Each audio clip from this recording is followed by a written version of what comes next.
All right, welcome back to RTOD. Today we have a really great Bandi pocket sonar. I bought this off eBay from the Retro Future, links below. Really great content this guy puts out. If you're not following, definitely you should. Again, really great content, amazing stuff he does over there. Not only did I get the pocket sonar from him, I also got the solar charger. It's exactly what it is, a solar charger for the original Game Boy. We're gonna work on this probably in a couple days, depending on when parts come. I think I can get this working perfectly again. But today, we're gonna focus solely on the pocket sonar. Ideally, I'd like to get both of these working, take them out onto the boat next summer, and compare it to a modern day fish finder and see how its performance is. But this video, we're not even gonna put this in the water. All we're gonna do is try to get this working because it was described as not working. There is corrosion on the terminals and these wires sticking out here. First, I didn't think they would do anything, but these wires are probably what connects the terminals to the main board. I have no reason to believe that the transducer doesn't work, but we're just gonna put that off to the side, and when we get everything together, we'll test that out. So, first things first, let's get these wires out of here. So there was corrosion. We see that terminals were contacted away. I was able to find new AAA spring terminals. I got these off DigiKey, correction. Really great. I love their service. They pretty much have all the parts I need, and shipping is nice and fast. So let's start by taking this apart and seeing what damage we have on the inside.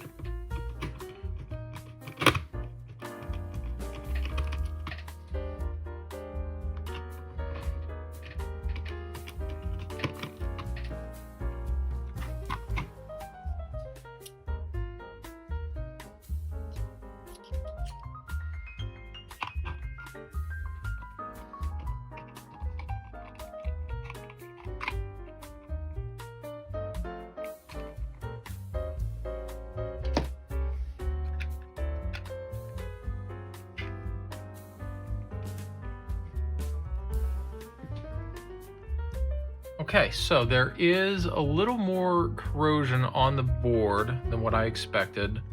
Looks like the batteries leaked. They went the whole way down here, especially on the right-hand side. I think it looks like the wire terminals might have went there. So I see 6 volts there, which is what 4 AAA batteries would be. It looks like there's what's left of a pad there and there. Now we'll have to figure out polarity on it. Let's look at the bottom of the board before we try to clean this up. Inside of the case looks good. Of course, there is some corrosion there. We'll have to get those terminals replaced. Oh, yeah, you can see the whole way through here. You know, we had some corrosion go through, even down here a little bit. This is interesting. There's adjustment pots here. I wonder if this would be to change transmit frequency on the transducer. Maybe we can even adjust just frequency going out and the frequency we're looking at as well to get a better picture. Obviously, this would all be calibrated at the factory, not something that the user would do. If we can get this board working, we might do a follow-up video, maybe a third or fourth in the series, and try to adjust this and see what kind of different results we can get. So, all right, we're gonna start cleaning this board up and we'll see if we can get this guy working.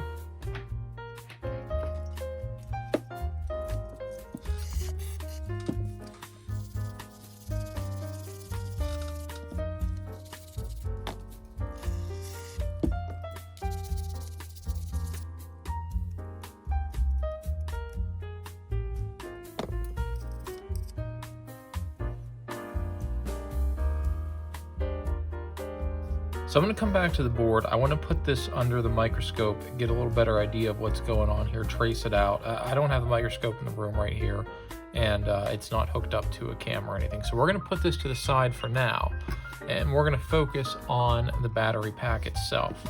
I was able to get some new spring contacts. Make sure you buy the right size. If you're using AAA, don't buy AA spring contacts.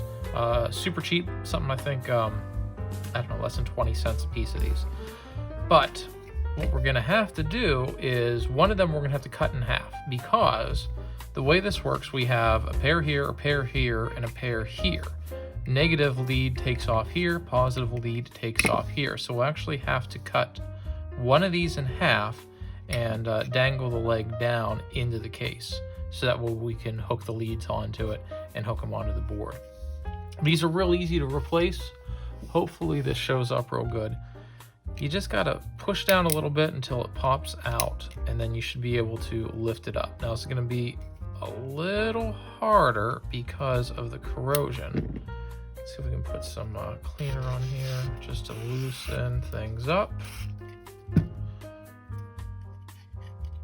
And this should pop out, and the new one should pop right in. You kind of have to bend the middle of this wire depending on the orientation in here, but it'll pop down. There's a little retainer clip right there that holds it in place, and that should be good to go. And we'll just keep working our way around.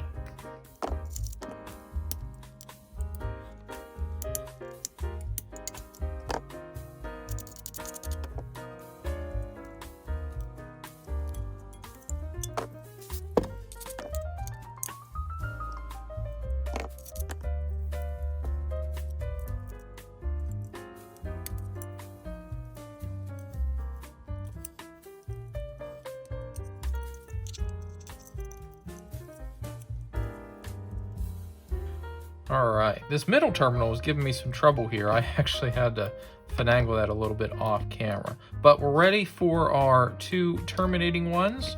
These are gonna be the leads that actually go down into the case so we can connect them on to the board. Make sure you get your polarity right. You don't want two negative sides facing each other, or you'll never get the battery in there. So first thing we're gonna do is we're gonna try to pop this negative one in. It's gonna slide down through the hole, and then there's a little clip on top.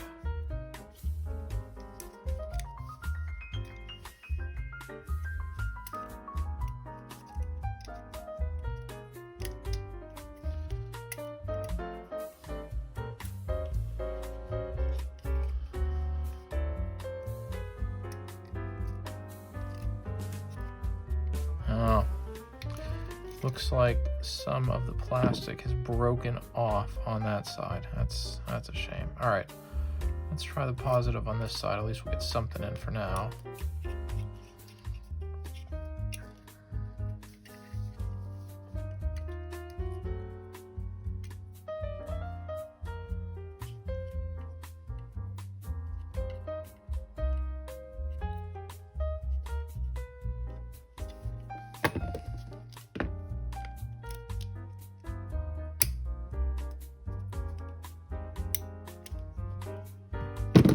Okay, so positive side's in. Let's see if there's enough that we can salvage and somehow get this negative clipped in.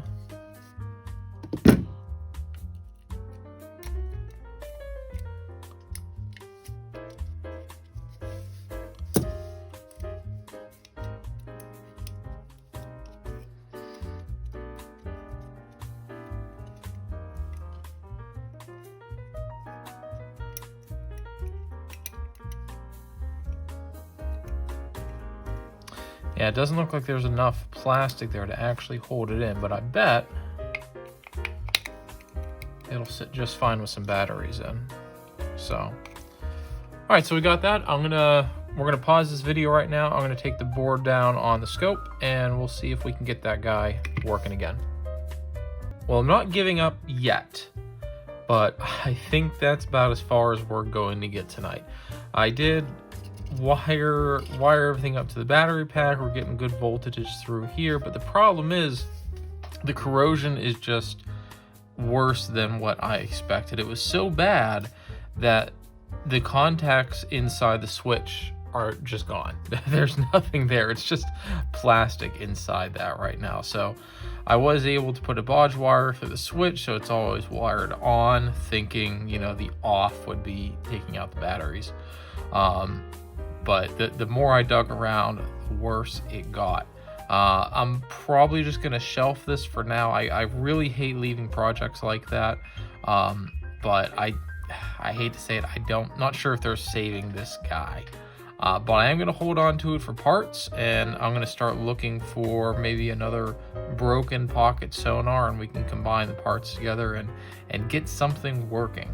So, a little disappointing. I wish I could have got this working for you guys tonight, but can't win them all.